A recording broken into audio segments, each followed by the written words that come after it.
চাচা বাড়ি ঘর তো সাজানো কেন, হেনা কোথায়? আর চাচা বলবে বাবা হেনার তো বিয়ে হয়ে গেছে, তুমি বাস খাও, তুমি গাঞ্জা খেয়ে ঘুরে বেড়াও।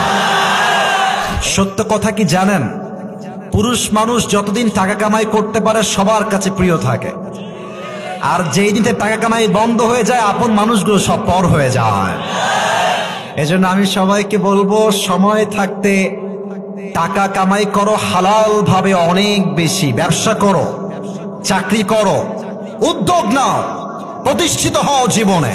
যদি মায়ের কাছে সেরা সন্তান হতে চাও, যদি বাবার কাছে সেরা সন্তান হতে চাও, যদি তুমি তোমার স্ত্রীর কাছে সেরা স্বামী হতে চাও, যদি তুমি তোমার সন্তানের কাছে সবচেয়ে প্রিয় বাবা হতে চাও, তুমি যদি বোনের কাছে সবচেয়ে প্রিয় ভাই হতে চাও, টাকা কামাই করা ছাড়া কোনো গতি নাই যুবক ভাইরা। বলো বলো বলো, এটা আমি তোমাদেরকে মন প্রাণ থেকে বলছি যুবক ভাইরা, অলওয়েজ মাথায় রাখবা।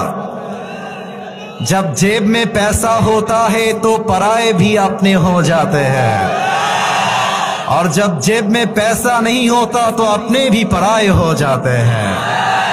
পকেট ভর্তি টাকা থাকলে ভালোবাসার মানুষের কোনো অভাব হয় না বাংলাদেশে, আর পকেট খালি হয়ে গেলে ঘরের আপন বউটাও পর হয়ে যায়। এজন্য আমি মাঝে মাঝে বলি, जब जेब में हो पैसे तो लोग पूछते हैं तुम हो कैसे, और जब तुम हो जाओगे कंगाल कोई पूछने नहीं आएगा तुम्हारा हाल। पॉकेट भर्ती टाका बोलबे हाउ आर यू, কেমন আছেন ভাইয়া আপনি, আর যখন পকেট খালি বলবে হু আর ইউ, তুমি কে, তোমাকে তো চিনতে পারছি না ভাই আমি। এই পুরো দেশটাই হচ্ছে টাকার খেলা। এই টাকার জন্য হাজার হাজার যুবক তার পছন্দের মেয়েকে বাংলাদেশে বিয়ে করতে পারে না, এবং এই টাকার জন্য আমি মেয়েদেরকে অসম্মান করে কথা বলছি না, সব মেয়েকে আমি আসিফ এক পাল্লায় মাপি না। অনেক মেয়ে টাকা দেখলে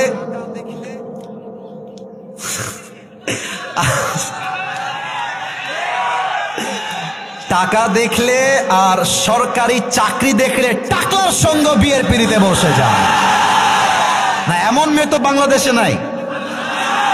আরে নাই, আরে নাই রে ভাই, থাকলে আল্লাহ হেদায়েত দান করুক, পড়েন সবাই আমিন। এজন্য আমি বলি, পকেট শূন্য থাকা অবস্থায় যে আমাকে হালাল ভাবে বিয়ে করতে চাইবে সে তো আমার ভালোবাসা পাওয়ার যোগ্যতা রাখে, আর যে আমাকে প্রতিষ্ঠিত হওয়ার পরে চাইবে বুঝতে হবে সে আমাকে ভালোবাসে নাই, সে আমার অবস্থানকে ভালোবেসেছে। আল্লাহ যুবক ভাইদেরকে হালাল ভাবে বেশি বেশি ইনকাম করার তৌফিক দান করুক, পড়েন সবাই আমিন।